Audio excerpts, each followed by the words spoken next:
Good afternoon, good morning. This is Mark Johnson from Loyalty 360. I hope everyone's happy, safe, and well. Welcome back to a new edition of our Leaders in Customer Loyalty series. In this series, we talk to the leaders in customer channel and brand loyalty about what they're seeing and hearing on the front lines. Today, we have the pleasure of speaking with Rich Hope, who's the Chief Marketing Officer with Jersey Mike's. They are one of the leading sub sandwich franchisees or franchisors in the U.S. with more than 2,000 locations open and many more in development. Correct? That is true. All right, great. Yeah. It's great talking to you. I know we've spoken in the past, and looking forward to this conversation. Well, thanks for having me. Absolutely. First off, could you tell us a little bit more about yourself and everything you do at Jersey Mike's? And we also like to get a fun fact. I know you play the guitar, because that could be your fun fact about you. That would be good. Okay. Oh, let's see. I've been CMO of Jersey Mike's now for a little over 11 years, it looks like. And the brand has grown tremendously since then, so it's been kind of fun. Before that, I owned an advertising agency for 20 years. So that was certainly an enjoyable time of my life. But being with Jersey Mike's has been a great cap on my career, I would say. What do I do there? Well, as Chief Marketing Officer, I pretty much, I'm the architect of the marketing plan. I have a great staff of 16 people that help execute it. And we have several, partners that work with us as well to help us execute our marketing plan. But I'm kind of the guy that pushes things one way or the other, and that has kind of had the vision of where the brand should go and kind of has gone, I think so. Okay, great. Fun fact, anything you enjoy more than others? Biking, playing guitar? I love skiing. Okay. Love skiing, yeah. And let's see, a fun fact would be I won a state championship in basketball in high school. Okay, that's a good thing to win. Where'd you go to high school? I went to high school in Belmar, New Jersey, St. Rose High School. All right, great. Where I have a junior and a senior right now. So. Oh, that's even better. Do they play basketball as well? It's been fun. My senior did, yes. Okay, did not win a state champion. Okay. So for those who may not know anything about Jersey Mike's, which are probably a couple people, probably not, could you give us a short history of Jersey Mike's? I know you've been there for 11 years, how you guys have grown, how you franchisee, kind of just what you guys do, because you obviously have a very unique offering. Well, the brand is kind of old. We say we started in 56, but that's really when Mike's Subs started, 1956. Our CEO, Peter Cancro, began working there in 1974 when he was 14 years old. And by I think actually it was 72, I think by 1975, when he was 17, he was able to raise the funds to actually buy Mike's Subs. Okay. And ran that store very successfully for a number of years, expanded a little bit locally, and began franchising, slowly in the late 80s. And things were slow moving for a while. Got up to the 300 store level, kind of hung there for a while. We were at about 600 when I came to Jersey Mike's 11 years ago, and the growth since then has been, quite explosive. As you said, we have 2,000. We'll open our 2,000th store sometime in September, and expect to open, maybe up as many as 250 this year. Opened 200 last year, and we're kind of on a trajectory now where we could open up, 300 a year for the next several years. So it's been a very, very exciting time. What is driving that boom? Just consumer preferences, consumer interest, quality of the product? Yeah, I think, our product has a lot to do with it, but you could say we've had the same product for a long time. We've honed our operations, I think, really well. The COVID pandemic played a role in more explosive growth recently.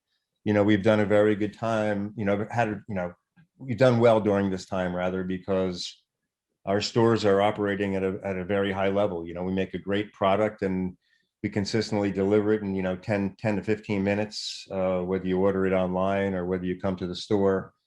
So that has really helped us during this time. Other brands are struggling with execution, and I think we've done a very good job at stepping up with marketing and doing more marketing, getting our brand out there when other people kind of contracted. We were expanding in terms of that. Okay. And then our stores really stepped up. Our franchisees and our crew level people really stepped up, to execute our brand promise on the store level. So it's our growth has been quite substantial during the last 18 months. That's great. And I think you obviously have a product that travels well, either through kind of a delivery and or if it has to, be in the car for a little bit, where some restaurateurs, kind of fast casual and, even quick service have had a challenge getting that right sometimes. And I think you guys obviously have an amazing product that travels well, correct? It does travel very well. If that accounts for about 15 to 17% of our business now, between third party and the white label on our app, where you could get delivery right through our app, and that is powered by DoorDash. But yeah, I think that has a lot to do with it. In certain ways, our product has traveled less, I think, during the pandemic, oddly enough, because I think people bought us for things like picnics and going to the beach and going out on the boat and things like that, and our product travels well and always has, and has been associated with a lot of activity. That certainly came into play when the pandemic hit and people kind of hunkered down. Having our product be able to travel to your home was kind of easy after Right. going on a boat trip. So I think we're well positioned for that. All right, perfect.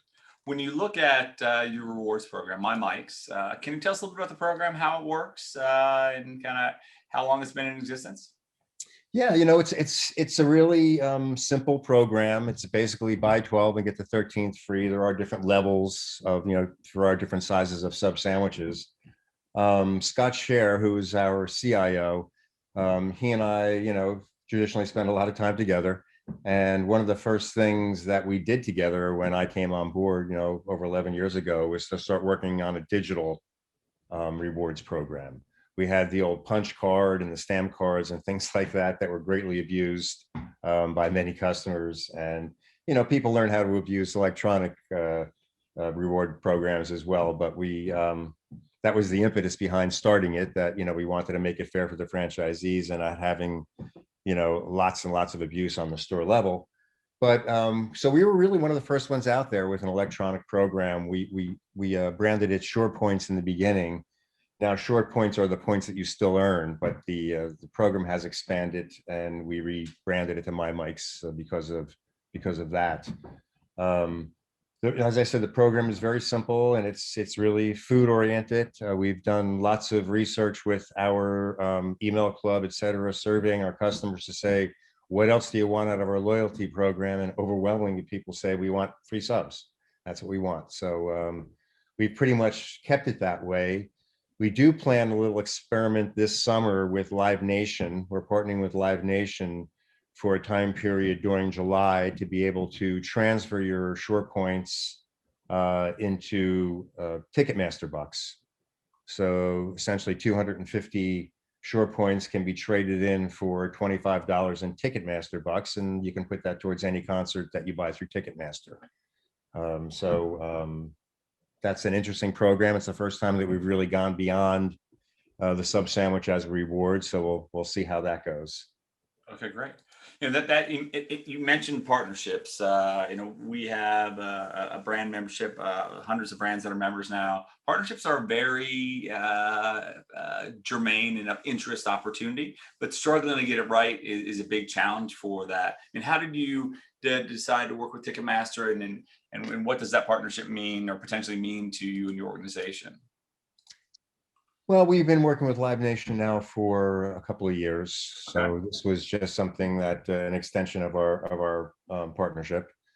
We've done other things, with some of their artists. We do some things with them, digitally. We've been able to do some remote, like concerts during the pandemic that have been kind of fun, and rewarding some avid fans with a private concert by some artists and things like that. So we use it mostly through digital means and through social media means right now, because we started the partnership and then hit the pandemic pretty quickly.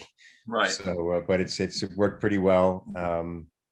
It's been interesting the way that they've done a really nice job at reaching their customer base, and they have a huge one.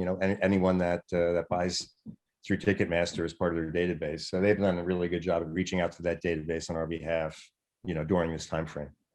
Okay, great. When you look at the program, I know you've made some changes to the program. What kind of talk about some of the changes? I guess the Ticketmaster partnership is a big piece of that, and Live Nation partnership. Have you made any other changes to the program, and how do you see the future going forward? How do you look to keep the program cutting edge, or kind of focused on what the customers are looking for and asking for? Well, we rebrand mostly because of the number of ways that we could communicate with our customers. And we had a couple of, we had an email club, and we had a SurePoints reward club, and we had all these different clubs, but we didn't know if the people in the email club were the same people that had the reward in the rewards program, et cetera. So the big push was to try to combine all of those. And that's when we came up with the rebranding of My Mics, allowing our customers to identify themselves and say, yes, I'm so and so, and I'm this email, and I'm this text message, and yes, I'm in your loyalty rewards program. So we're able to really connect the dots on that and communicate with people in the way that they want it to be communicated with, Right. rather than, so that's really where that started. So that was a big change in just how we're able to communicate with our customers and our loyal customers. Okay, great. When you look at customer loyalty, obviously growing in importance right now, what does customer loyalty mean to you and your organization? We always like to get kind of a qualitative definition from the brands that we speak with about what customer loyalty means. Well, I mean, I can go into metrics. I think really we look at customer loyalty as people who continue to choose our brand over an extended period of time, right? So there's a lot of different levels of loyalty.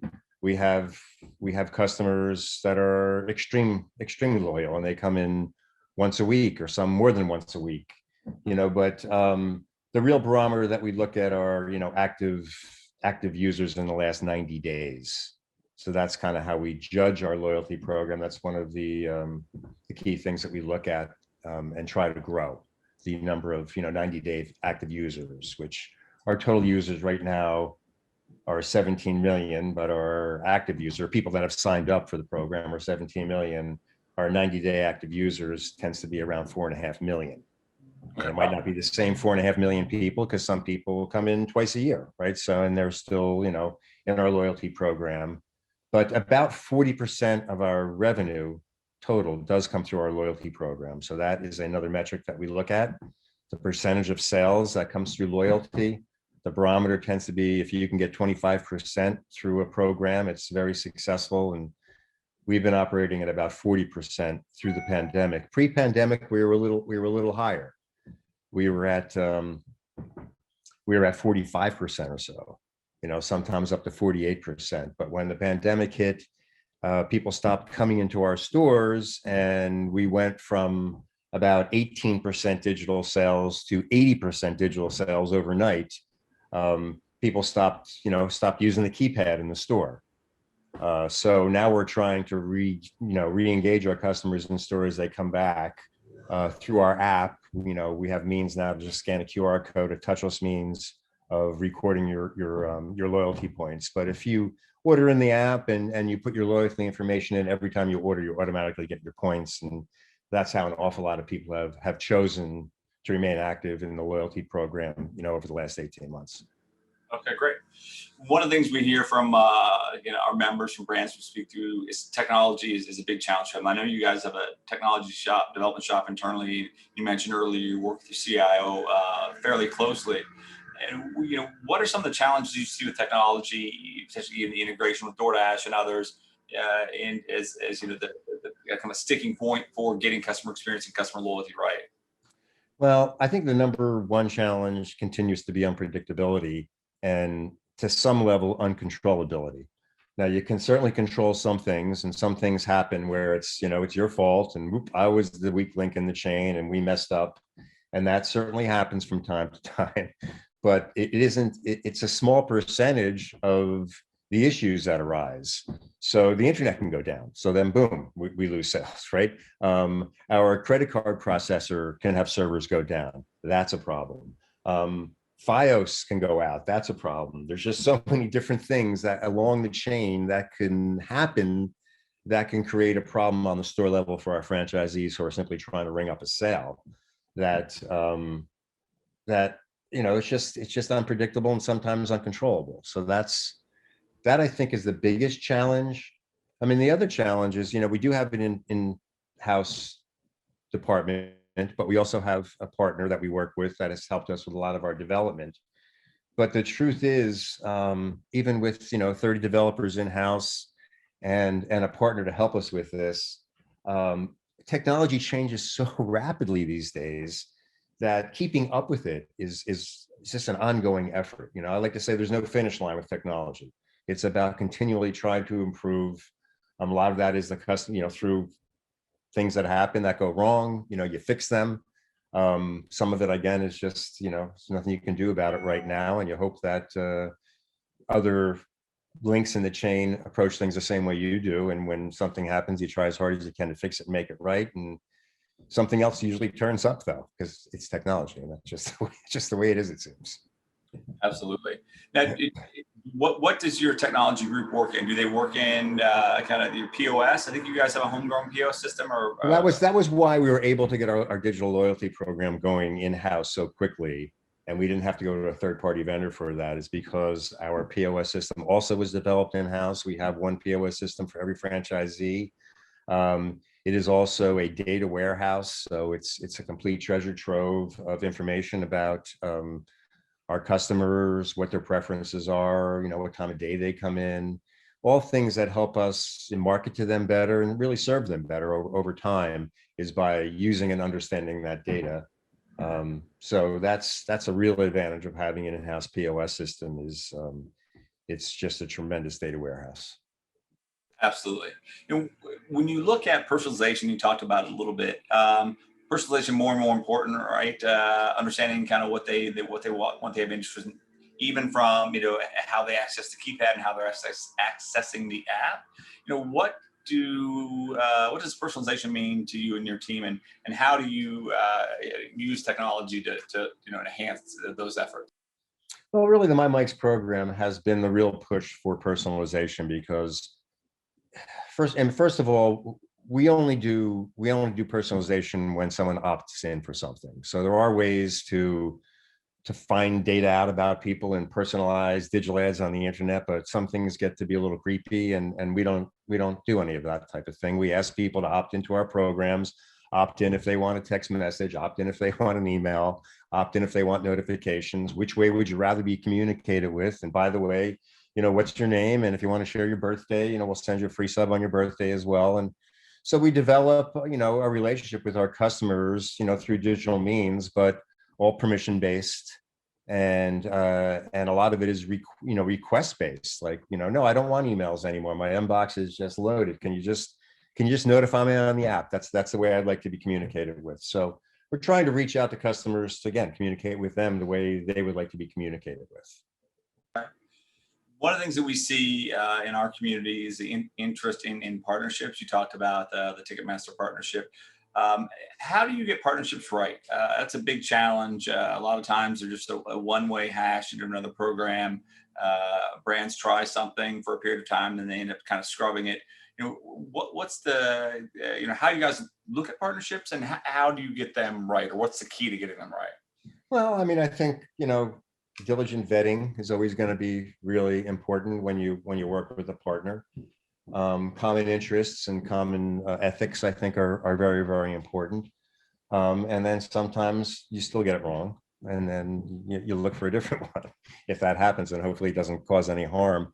I think at Jersey Mike's, we tend to vet very well, look for people based on, again, I mean, the way they do business, their ethics, some things about them, and try to really forge long-term partnerships rather than, short-term partnerships over and over again. Okay. When you look at customers, they obviously continue to change, evolve, preferences, interests. attitudes. They were changing before COVID and coming through COVID. How are your customers changing, and maybe how are they changing in kind of the quick service restaurant industry, and how do you guys adapt to those changes? Well, I think customers have adapted restaurant technology at an incredibly rapid pace over the last 18 months, including older Americans, right? So 65 plus, I think they were the number one adapters basically, because none of them really had the app before. So they said, well, maybe I should try to download an app. Maybe it'll help me during this time. And a lot of older Americans have adapted to technology, I think, during this time frame, and have become regular users of it. And it's been a way for them, I think, to realize, hey, this stuff really isn't that hard. It's we work very, very hard to try to make things intuitive, on our end, on the marketing and technology side. And I think it's paid off. I think people have adapted technology at a very rapid pace, maybe more so than ever. Certainly for, I've read for restaurant apps, I think it's been the most ever over the last 18 months. So. Okay. Excellent. Well, when you look at the success, the efficacy of your customer loyalty, customer experience efforts, you talked about some of the KPIs and metrics that you look at. Are there some other ones that you guys use, or are there ones that you've heard other brands using that you would potentially have an interest in potentially using? I mean, we look at so many different metrics about our customer experience. Net promoter score is something that we constantly look at for overall customer experience. But as far as our loyalty program goes, the metrics that I had mentioned, certainly enrollments is something that we continue to look at, and how we can push enrollments. Active users is very, very key, because active users are a big part of our sales, so 40% of our sales. So we certainly keep an eye on that and try to continue to push that along. We pay attention to our double points days. We do double points days usually once a month, and they usually drive between 10 and 20% lift on that day that we do a double points day, without really any lift in redemption. There are people that just seem to like to gamify the loyalty program and see to get as many points as they can. And I never really understood that until I started playing Wordscapes. And then I'm like, I don't want to use those points I earned up there. I want to see if I can get through this without them. I just want to save my points. So I kind of relate to it now a little bit. It's like, oh, that's interesting that people look at it that way, but I think some people do. But yeah, double points day always seems to work. That big one that we've heard about, kind of the promotional mailing, the double points day, triple points day. We've heard that it's a big kind of measurement now in your industry, especially from the short tail, long tail, and what kind of impacts it has from a behavioral perspective, short term and then long term. And I think you got to talk about both of them, which is great. Yeah. Yeah. And it never seems to hurt our sales the following days. So it's something where it's helped, but it really hasn't. We don't see any downside to it necessarily. That's awesome. When you look at innovation, you guys drive a lot of that internally. Is there kind of a big thing that's coming for customer loyalty, customer experience for Jersey Mike's or for the industry? Is there something that you think that's going to be unique? I think the next big thing is really not tech oriented. I think it's going to be more re-engaging with the customer on the store level. I think a lot of that has been lost over the last several months. That's always been a big part of our brand, the idea of bantering, talking to your customer, engaging in so many ways. Sharing your life with the customer is one of our 7 principles that our CEO, preaches all the time, that, this should be something where people enjoy coming in and they leave happier. That's one of the things I tell franchisees when I speak around the country is that's my barometer for a good experience. The customer walks out happier than they were when they walked in. You already have a great product to give them, smile a little bit, you're there. It's really not much to it, but I think a lot of that art has been lost with kind of the head down, mask on approach over the last months. And I think that re-engagement in the restaurant, hopefully in the coming months, will be a big transition again. And it's going to be important it always has been important to our loyalty and to, our loyal customer base. And I'm really eager to get some of that back a little bit more in our stores. Absolutely. Is there a challenge in that regard? Very Yeah, competitive. there's enormous challenges right now in our industry. If you read the trades, you know that hiring has been a big deal. So crews have changed over the last 18 months, probably a couple of times. The stimulus checks, while they seem to certainly have helped the economy in a lot of ways, have not helped the restaurant industry in terms of getting help. Right. People are content not working for a while and kind of enjoying that money. So that has been a challenge. It truly has. Um, and that will be a challenge going forward when people go back into the stores. I walked into a very popular competitive brand of ours the other day, not in the sandwich industry, but I walked up to the counter. The person behind the counter looked at me and said, can I help you? And I said, yeah, I'd like so-and-so. And they go, it's digital only day today. You can only order online. Do you have the app? And I'm like, no, I don't have the app. And I left the store and went to a different concept, right, because of that. So I mean, and I think the reason why that happened is because they were shorthanded that day and they couldn't handle people coming in and their digital orders. So I mean, there's a lot of challenges right now in the restaurant industry in terms of personnel, and so we'll see how that shakes out. Okay, great. The last question we have for you, how do you think you're different than your competitors, your competitor set? Yeah, very competitive industry, growing pretty rapidly. How do you think you guys are different? Well, I think our product really sets us apart. We've really maintained the quality level of our product. We've never downgraded. We've only upgraded over the years. Our CEO is adamant about that. And I do believe that we were ahead of our times in terms of product quality in the QSR and fast casual industry, or I guess fast casual kind of pushed, quality over, the QSR world. But we were kind of already there, without knowing it, like before. We're ahead of our time. So we just did the same thing that we always did, and we never cut quality, and that really helped us, I think. And we have a unique and great product, the way we prepare it in front of people. I think our continued involvement in the community and helping charities has been a big deal with us. Our month of giving just raised $15 million. It was our 10th annual day of giving. We did 12 million in sales that day. That was almost double our biggest day ever before that. So that also, I think, suggests loyalty, because our customers came out to support us that day in enormous ways. I think a lot of it had to do, with people being pent up and wanting to help and do something positive, but it just, March 31st this year for us was an unbelievable outpouring, I think, of loyalty from our customer base. I think our technology continues to separate us a lot. We're a 65-year-old company, but we seem to be, ahead of our time a little bit in technology. I think a lot of the major brands have been behind us in things like online ordering and digital loyalty and things like that. So we were aware of it early, and we continue to push technology.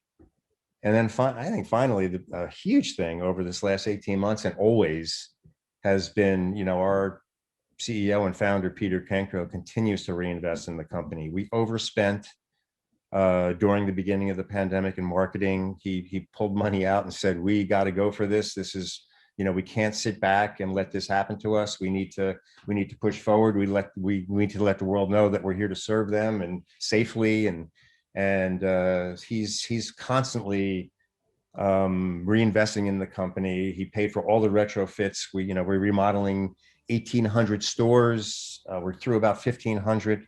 The company funded that whole effort. I mean, the things that he does for his franchisees is truly amazing, and that, I think, continues to separate us from others as well. So, well, that's awesome.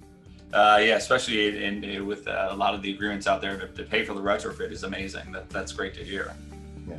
Well, I think this is great. Rich, it's always a pleasure talking with you, hearing what you're doing, and looking forward to hearing more from you again. My pleasure, and thanks a lot again for having me. All right, thank you.